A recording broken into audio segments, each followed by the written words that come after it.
ہماری جو دنیا میں آنے کے بعد جو ایک کاوش ہے اور کوشش ہے، ان سٹرگلز میں ہماری خود شناسی کی سٹرگل میں ایک اہم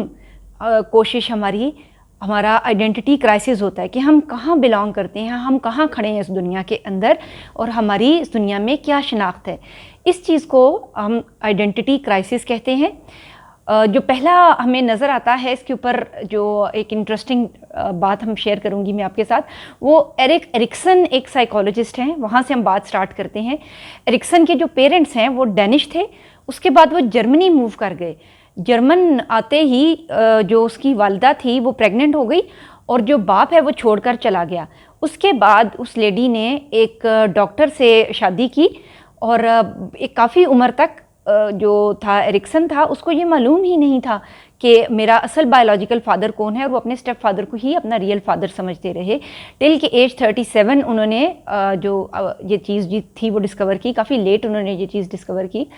اچھا، پھر کیا ہوا کہ آئیڈینٹی کرائسس ہم نے سمجھنا ہے۔ آئیڈینٹی کرائسس اپنی شناخت کے بارے میں ایک الجھاؤ کہ میں کون ہوں اور میں کہاں بلانگ کرتا ہوں، میں کیا چیز ہوں۔ تو ان کی بہت بڑا زندگی کا عرصہ اپنی بایولوجیکل فادر کو ڈھونڈنے میں صرف ہوا، لیٹر آن بھی جب وہ بڑے ہو گئے۔ اچھا، اس کے بعد کیا مسئلہ شروع ہوا، کیونکہ وہ جرمنی سیٹل ہو گئی تھے آ کر ڈنمارک سے، تو اب جو اسٹیپ فادر تھا ہی واز جوئش، تو ان کے جوئش ہونے کی وجہ سے جو لوکل جرمنس تھے وہ ان کو ایکسیپٹ نہیں کرتے تھے، اور جو جوئش تھے وہ ان کے ڈینش ہیریٹیج کی وجہ سے، بلانڈ بالوں کی وجہ سے، اور بہت لمبا اور نارڈک فیچرز کی وجہ سے اس کو ایکسیپٹ نہیں کرتے تھے۔ اس طرح جس طرح آپ کو پتہ ہے نا، ابھی بھی کلاسز کے اندر ایک ڈفرینسیشن ہوتی ہے، گروپس بنے ہوئے ہوتے ہیں بچوں کے، تو جو ایرکسن تھے وہ کسی بھی گروپ میں فٹ ان نہیں ہوتے تھے، نہ تو جوئش کمیونٹی ان کو ایکسیپٹ کرتی تھی اور نہ ہی جرمن کمیونٹی ان کو ایکسیپٹ کرتی تھی، اور ان کو بلنگ کا سامنا کرنا پڑتا تھا۔ اس وجہ سے وہ تنہائی کا شکار ہو گئے، لونلینس کا شکار ہو گئے۔ لیٹر آن ان کی فیملی امریکہ شفٹ ہو گئی، اور یہاں پر ان کے حالات میں تھوڑی سی بہتری آئی۔ انہوں نے جو اپنی جوئش ہیریٹیج تھا، اور جو پیرنٹس کا ہز مدر واز لوتھرینین، اور انہوں نے اپنی جو پیرنٹس کا ریلیجن تھا اس کو انہوں نے چھوڑ دیا اور کرسچینٹی اختیار کی لیٹر آن۔ لیکن ان کی جتنی بھی اسٹرگل ہے وہ ساری کی ساری اس آئیڈینٹی کرائسس کے گرد گھومتی نظر آتی ہے۔ اچھا، پھر کیا ہوا ایرکسن کے ساتھ، جب وہ یونیورسٹی ایئرز میں تھے تو ان کی جو ایک تھیں لور تھیں، وہ سیم ایسے ہی سچویشن ہوئی جو ان کے پیرنٹس کے ساتھ ہوئی تھی کہ وہ پریگننٹ ہو گئی۔ جو ایرکسن تھے he was not prepared to take the responsibilities of a family, تو انہوں نے اس شادی کو اور بچے کو ابنڈن کرنا چاہا۔ شادی ابھی نہیں ہوئی تھی، لیکن ان کے دوستوں نے اور اسپیشلی اس لیڈی نے ان کو بہت موٹیویٹ کیا اور سنبھالا، اور وہ اس کے بعد ان کی شادی بھی ہو گئی۔ آئیڈینٹی کرائسس کو سالو کرنے میں ان کی جو وائف تھی ان کا بہت زیادہ رول رہا ہے، یہاں تک کہ ان کی پرسنالٹی کی جو تھیریز ہیں اور باقی ان کا جتنا کام ہے، he was a prominent professor and author and he developed a personality theory later on. ان کے سارے کام میں اس لیڈی کا بہت انفلوئنس ہے، اور اس آئیڈینٹی کرائسس کو سالو کرنے میں بھی ایرکسن نے یہ ماننا تھا مینلی کہ ہماری جو شخصیت ہے نا، اس میں سب سے مضبوط جو جڑ ہے ہماری ذات کی، وہ اس آئیڈینٹی کرائسس سولوشن کے اوپر میٹر کرتی ہے۔ جتنے زیادہ ہم ڈیپلی انٹیگریٹڈ ہوں گے اپنی روٹس کے ساتھ، اور ہم اس کو اچھی طرح انڈرسٹینڈ کرتے ہوں گے، اور اس کی کور ویلیوز جتنے پختہ طریقے سے ہماری ذات میں شامل ہوں گی، اتنی ہی اسٹرانگ پرسنالٹی کے ساتھ ہم سامنے آئیں گے۔ وہ لوگ جن کو اچھی روٹس نہیں ملتی ہیں، اسٹرانگ روٹس نہیں ملتی ہیں، وہ آئیڈینٹی کرائسس کا شکار رہتے ہیں، اور ان کو سمجھ نہیں آتی ہے کہ میری جو کور ویلیوز ہیں وہ کیا ہیں، اور ان کی جو شخصیت ہے اس کی جو اسٹرکچر کھڑا ہوتا ہے، چونکہ اس کی بنیادیں ہی کمزور ہوتی ہیں، تو وہ عمارت بھی ایک کمزور عمارت ثابت ہوتی ہے، اور ایسے لوگ جلدی گیو اپ کر جاتے ہیں لائف میں۔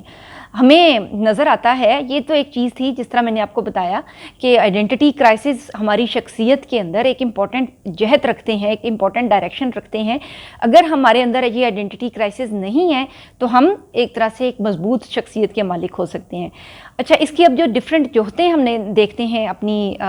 جو day to day life experiences ہیں اس حوالے سے اور ہمارے کلچر کے حساب سے، تو اب نظر آتا ہے کہ جو ایرکسن کی سچویشن تھی کہ وہ سمجھیں کہ وہ ایک حرام بچہ تھا، ٹھیک ہے، امریکہ میں اور ویسٹرن کلچر میں ایتھسٹ سوسائٹیز میں جو کسی ریلیجیس کوڈ کو فالو نہیں کرتے ہیں وہاں پر حرامی بچوں کی پیداوار میں بہت اضافہ ہو رہا ہے۔ یہاں پر تو یہ تھا کہ چلیں جو ایرکسن کی والدہ تھی اس کا جو لور تھا اسے چھوڑ کر چلا گیا تو still he had a biological father at least. اب جو ہمیں سچویشن امریکہ اور ان کلچرز میں نظر آتی ہے وہ یہ ہے کہ ٹی وی پہ کچھ پروگرامز چلتے ہیں، میں نے خود دیکھے ہیں، جس میں لوگ وہ کوئی لیڈیز ہیں وہ آئی ہیں and they want to know about the biological father of their child, اور وہ وہاں پر نا ڈھیر سارے لوگ آ کر بیٹھ جائیں گے اور ان کے ڈی این اے میچ ہو رہے ہیں اور اس کے بعد نا اس کو پتہ چلے گا، اور وہ پورا ایک بڑا ایموشنل سا انہوں نے بنایا ہوا ہے، مطلب بغیرتی کی حد ہوتی ہے کوئی، لیکن ان معاشروں میں یہ چیزیں راسخ ہو چکی ہوئی ہیں، ایکسیپٹ ہو چکی ہوئی ہیں کہ پتہ ہی نہیں ہے کہ woman whose child a woman is caring, کس کا بچہ ہے اس کے پیٹ میں، اس کو یہ بھی نہیں پتہ۔ تو یہ ایک سویئر قسم کا آئیڈینٹی کرائسس ہوتا ہے کہ جو بچہ ہے اس کو سمجھ ہی نہیں آتی ہے کہ میں اپنے والدہ کے کوڈ آف کنڈکٹ کو، ویلیوز کو، ریلیجن کو لے کر چلوں گا، اپنے والد کو لے کر بایولوجیکل فادر کے کوڈ آف کنڈکٹ کو لے کر چلوں گا، اس سے بھی بیک پہ کوئی انسسٹرل میرے پاس اگر ویلیوز ہیں ان کو لے کر چلوں گا، یا پھر کوئی اسٹیپ فادر یا ان کا کوئی بوائے فرینڈ انٹر ہو گیا لائف میں، یا والد ہیں تو ان کی کوئی گرل فرینڈ انٹر ہو گئی ہیں، ان کی ویلیوز لے کر چلنا ہے۔ تو اس طرح جو چھوٹا بچہ ہے چونکہ اس کی تو برین بالکل ایک پلین سلیٹ ہے، جس طرح کمپیوٹر کے اندر ہم کچھ بھی میموریز ڈالتے رہتے ہیں اور پوسٹ اس کے اندر ہم جو بھی چیز لکھیں گے فیڈ کریں گے وہ اسٹور ہو جائے گی۔ تو اب یہ ایسی ہے کہ جیسے ہم کمپیوٹر کو ملٹیپل کمانڈز دینا شروع کر دیں نا، کی کے اوپر ہم یوں یوں یوں یوں گھما رہے ہیں، کبھی ہم سیو کر رہے ہیں، کبھی ہم ڈیلیٹ کر رہے ہیں، تو ایک دم سے کیا ہوتا ہے کہ ہماری جو کمپیوٹر اسکرین ہے وہ ہالٹ ہو جاتی ہے، رک جاتی ہے، وہیں پہ سیز ہو جاتی ہے۔ ایسا ہوتا ہے نا کہ ہم ٹک ٹک لگے ہوئے کرنے، وہ ڈی پروسیسنگ لیٹ ہو رہی ہے اور ایک دم وہ بند ہو جائے گا اور کہے گا ری اسٹارٹ کریں، تو ہم دوبارہ سے تھوڑی دیر رکتے ہیں، پھر کچھ ایسے تھوڑی دیر بعد آن ہوتا ہے۔ سیم وے جب انسان کا جو برین ہے جب اس کے پاس بھی اس طرح ملٹیپل کور ویلیوز اور ڈفرینٹ آئیڈینٹیٹیز پہنچتی ہیں، اس کی شناختیں اس کو نہیں سمجھ آتی ہے کہ میں ان میں سے کون سی شناخت کو کون سی کمانڈ کو میں فالو کروں، تو اس کی جو پرسنالٹی ہے وہ سیز ہو سکتی ہے، ہارٹ ہو سکتی ہے، اور اس کا جو کمپوننٹ ہے پرسنالٹی کمپوننٹس وہ ڈیمیج ہو سکتے ہیں۔ یہ تو ہمارے پاس ایک انالوجی ہو گئی کمپیوٹرز کی اور ویسٹرن سوسائٹیز کی، جہاں پر یہ پرابلم سب سے زیادہ ہمیں نظر آ رہا ہے کہ بہت زیادہ فلورش کر رہا ہے اور ایک المیہ کی صورت میں سامنے ظاہر ہو رہا ہے۔ اچھا، اب ہم آتے ہیں اپنے کلچرز کی طرف۔ ہمارے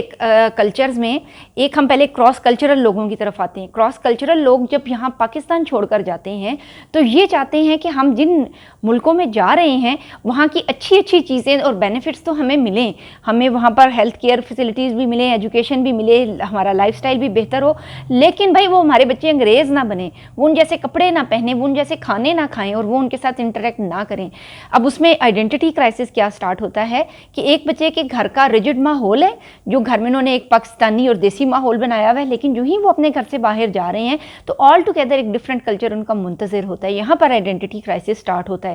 اگر ایسے پیرنٹس اس چیز کو نہیں سمجھتے ہیں اور بر وقت ایک اس نئے کلچر کے اندر اپنی ایک جو شناخت ہے اس کا ایک بیلنس کریٹ نہیں کر پاتے ہیں تو ان کے بچے آئیڈینٹی کرائسس کا شکار ہو سکتے ہیں لیٹر سم ہاؤ۔ ہو سکتا ہے وہ ماسکنگ کریں، آپ سے چھپا رہے ہوں، لیکن ان کے لیے بہت امبیرسنگ ہوگا کہ اگر وہ آل ٹوگیدر اس کلچر کو چھوڑ دیتے ہیں، ان کی پرسنالٹی ایسے بلڈ کریں کہ وہ اپنی کور ویلیوز کو سنبھال سکتے ہیں۔ وہ اس کے اوپر بھی ہم بات کرتے ہیں کہ کور ویلیوز کیسے سنبھالی جا سکتی ہیں۔ ہمارے کلچر میں آئیڈینٹی کرائسس کمپیریٹیولی کم ہوتے ہیں، لیکن ہیں کیونکہ ہماری ایک ہوموجینیس سوسائٹی ہے، ہم تقریباً ایک ہی قسم کے ایتھنک بیک گراؤنڈ کا، ایک ہی قسم کے ریلیجیس بیک گراؤنڈ کا، ایک ہی قسم کی نیشنلٹیز کا اور ایک ہی آلموسٹ ایک ہوموجینیس ہمارا یہاں پر پاکستان کا کلچر ہے، یا اس قسم کی جتنی سوسائٹیز ہیں، تو ہمارے یہاں آئیڈینٹی کرائسس کمپیریٹیولی کم ہوتے ہیں۔ اسٹل کاسٹ کی بیس کے اوپر یا ریلیجن کی بیس کے اوپر ہمیں کچھ اسٹیریوٹیپیکل پیٹرنز دیکھنے میں نظر آتے ہیں۔ اچھا، اب ہم بات کرتے ہیں کہ یہ جو آئیڈینٹی کرائسس ہے اس کا ہمارے پاس سب سے اچھا سولوشن ہے۔ جو ہی میں ایرکسن کی یہ تھیوری پڑھ رہی تھی تو میرے ذہن میں نا ایک میرے آئی گاٹ گوز بمپس، میرے ایسے مسام کھڑے ہو گئے کہ ہمارے پاس کتنی ایسی چیزیں ہیں جن کو ہم جتنا ہم سراہیں وہ اتنا ہی کم ہے۔ ربط، وہ ایک نا علامہ اقبال کا شعر ہے، ربط قائم فرد ملت سے ہے تنہا کچھ نہیں، موج ہے دریا میں اور بیرون دریا کچھ نہیں، اور پیوستہ رہ شجر سے امید بہار رکھ۔ اور کیا ہے، ڈالی گئی جو فصل خزاں میں شجر سے ٹوٹ، ممکن نہیں ہری ہو سحاب بہار سے۔ اور پیوستہ رہ شجر سے امید بہار رکھ، یہ آخری شعر تھے اس کے. لیکن ہمیں اپنی اس طرح علامہ اقبال کی شاعری ہے اور آئیڈینٹی کے حوالے سے ہمیں جو بات نظر آتی ہے اس میں بہت واضح لکھا ہوا ہے. ہم چاہے گورے ہیں، ہم کالے ہیں، ہم افریقن ہیں، ہم پاکستانی ہیں، ہم انڈین ہیں، ہم کہیں بھی دنیا میں چلے گئے ہیں، تو آپ کو نا اس آئیڈینٹی کرائسس کے بارے میں پریشان ہونے کی ضرورت نہیں ہے. اس لیے کہ ہمارا سب سے جو بگیسٹ آئیڈینٹی ہے نا ہماری بطور انسان، وہ ہماری مسلم آئیڈینٹی ہے. ہم مسلمان ہیں. ہم جو مسلمان ہیں وہ ایک لڑی میں پروئے ہوئے ہیں. اگر جسم کے ایک حصے کو تکلیف ہوتی ہے تو دوسرا حصہ بھی اس تکلیف کو محسوس کرتا ہے. ہم جو مسلم امہ ہے وہ ایک جسم کی مانند ہے، اور ہماری یہ جو آئیڈینٹی ہے یہ ہماری سب سے اسٹرانگیسٹ آئیڈینٹی ہوا کرتی ہے، شناخت ہوا کرتی ہے. اس آئیڈینٹی کے بغیر ہم کچھ بھی نہیں ہیں. تو ہمارے پاس یہ آئیڈینٹی کرائسس کا سب سے بڑا یہ سولوشن ہے کہ ہم کہیں سے بھی آ گئے ہیں. ہم کسی کلچر میں، جیسے ہمارے کلچر میں ایک کاسٹ سسٹم رائج ہے اور کچھ ذاتوں کو اونچا اور کچھ کو نیچا سمجھا جاتا ہے، لیکن ہمیں یہ پتہ ہونا چاہیے کہ اللہ کے نزدیک وہ برگزیدہ ہے جو تقویٰ میں بہتر ہے. اور ہم بطور مسلمان سب بھائی بھائی ہیں، ہم سب ایک دوسرے سے جڑے ہوئے ہیں. تو یہ اتنی خوبصورت آئیڈینٹی کرائسس کا سولوشن ہے جو ہمارے پاس موجود ہے. اور یہ اب یہ دیکھیں کہ یہ کتنی، اگر کسی نے تھیری بنا دی ہے، میں آگے کہیں کمپوننٹس کے اوپر بھی بات کروں گی ایرکسن کی نیکسٹ کہیں کسی ویڈیوز کے اندر بھی، کہ اس نے کیا باتیں کی تھی، تو ہم بہت اچھی طرح انڈرسٹینڈ کر پاتے ہیں کہ ہمارے پاس کتنے آرام سے اتنے اچھے اچھے سولوشنز ہمیں اویلیبل دیے گئے ہیں. ہماری جو موسٹ امپورٹنٹ پرائورٹی ہے وہ ہماری ریلیجیس آئیڈینٹی ہے، ٹو بی اے مسلم. ہم کہیں بھی ہیں، ہم اگر یہ جانتے ہیں کہ ہمارا یہ جو بھائی ہے یہ مسلمان بھائی، کلمہ گو بھائی ہے، اور ہمارا مسلم بھائی ہے، مسلم بردرہڈ ہے، ہم جتنا اس چیز کو پالش کر سکتے ہیں وہ اتنا ہی کم ہے. دوسری چیز یہ ہے کہ آپ کو پتہ ہے کہ اسلام جو ہے اس کی جو کور چنک ہے وہ نیشنلزم کے اگینسٹ ہے. یعنی یہ جو ہم نے بنا لی ہے نا کہ ایرانین، عراقی، مسلم، یہ پاکستانی، جو ہم نے ڈفرینٹ اپنی دیگر آئیڈینٹیز بنائی ہوئی ہیں، یہ ہماری دیگر شناختوں کی کوئی ویلیو نہیں ہے اللہ کے نزدیک، اور یہ کچھ بھی نہیں ہے. کیونکہ ایک مسلمان جب ایک لڑی میں پرویا ہوا ہے اور وہ مسلمان ہے تو وہی اس کی واحد اور سب سے اسٹرانگیسٹ آئیڈینٹی ہوا کرتی ہے. اور اسی کا ایک ہی ایم اور گول اور مقصد ہے، وہ ہے تبلیغ دین اور فروغ دین. ہم اٹھ رہے ہیں، بیٹھ رہے ہیں، کھا پی رہے ہیں، ہم کچھ بھی کر رہے ہیں، اس میں یہ پہلو ضرور مضمر ہونا چاہیے کہ ہم کہیں نہ کہیں اسلام کی بلائی کا کوئی نہ کوئی کام کر رہے ہیں. ہم چاہے پیسے جمع کر رہے ہیں تو ہم مخلوق خدا کی مدد کے لیے کر رہے ہیں. ہمیں ہمیشہ جو اپنی اصل ہے، ہماری جو روٹس ہیں، ان کی طرف مڑ کر واپس جانا چاہیے. اب میں یہ بات کر رہی تھی کہ ہمارے وہ لوگ جو دیار غیر میں جا بسے ہیں اور اپنے بچوں کی آئیڈینٹی کرائسس کے بارے میں پریشان ہیں کہ وہ یورپین اور ویسٹرن کلچر کو اڈاپٹ کریں گے، یا ہم انہیں کیسے یہ بتائیں کہ وہ اپنی کور ویلیوز کو اڈاپٹ کریں. ہماری کور ویلیوز ہمارا کلچر نہیں ہے، یعنی ہمارا پاکستانی ہونا اتنا ضروری نہیں ہے. کوئی بات نہیں اگر آپ ملک چھوڑ کر چلے گئے ہیں، آپ اچھی لائف سٹائل کے لیے یا اچھے معاش کے لیے چلے گئے ہیں. ہجرت اسلام کے ایک امپورٹنٹ پلرز کے اندر سے ایک بہت امپورٹنٹ پلر ہے، اور اللہ کے رسول نے خود 2 دفعہ ہجرت فرمائی ہے. تو اللہ کے پسندیدہ کاموں میں ہجرت ہے کہ جب ایک جگہ پر آپ کو مشکل ہو رہی ہے تو آپ نئی جگہ میں جا بسیں، لیکن ایسے رہیں کہ دوسرے لوگ آپ سے متاثر ہوں، آپ کی ویلیو سے، آپ کے اخلاق سے، آپ کے کردار سے، اس سے خوشبو آئے اور وہ آپ کی طرف متوجہ ہوں. تو آپ جو لوگ باہر چلے گئے ہیں نا، آپ کے ذمہ اور بڑا اہم کام ہے جو اللہ نے آپ کے سپرد کیا ہوا ہے، اور آپ لاعلم ہیں. آپ صرف پیسے کمانے نہیں گئے ہوئے ہیں، اور یہ پاکستان کو آپ فوراً ریمیٹنسز دینے کے لیے نہیں گئے ہوئے ہیں، بلکہ اس سے بھی بڑا کام آپ کے ذمہ ہے. وہ یہ ہے کہ آپ اپنی جو مسلم شناخت ہے نہ صرف اس کو برقرار رکھیں بلکہ اس کا ایک اچھا پہلو اجاگر کرنے کے لیے بھی کام کریں. جب آپ اپنی اولاد کو بھی یہ بات بتائیں گے تو ان کے سامنے ایک واضح مقصد ہوگا اپنے کہ ہمارے پیرنٹس کیوں چھوڑ کر آئے اور یہاں پر ہم کس طرح سے اپنے آپ کو لے کر کیسے چل سکتے ہیں. Be proud of your Muslim heritage, be a strong and a proud Muslim. اپنی کور ویلیوز کو ہم نے نہیں چھوڑنا، کیونکہ یہ اتنی ہمارے لیے ضروری ہیں کہ ہمیں یہ سمجھ آتی ہے کہ مطلب غیر مسلم لوگوں نے اس کے اوپر بہت بڑی بڑی تھیریز بنا دی. آپ اندازہ کریں آئیڈینٹی کرائسس کے اوپر اتنی زیادہ ریسرچز ہمیں ویسٹرن کلچرز میں نظر آتی ہیں، اور ان کو سمجھ نہیں آ رہی کہ اس چیز کو کیسے سالو آؤٹ کریں، جس کا ہمارے پاس ایک quick fix solution already available ہے.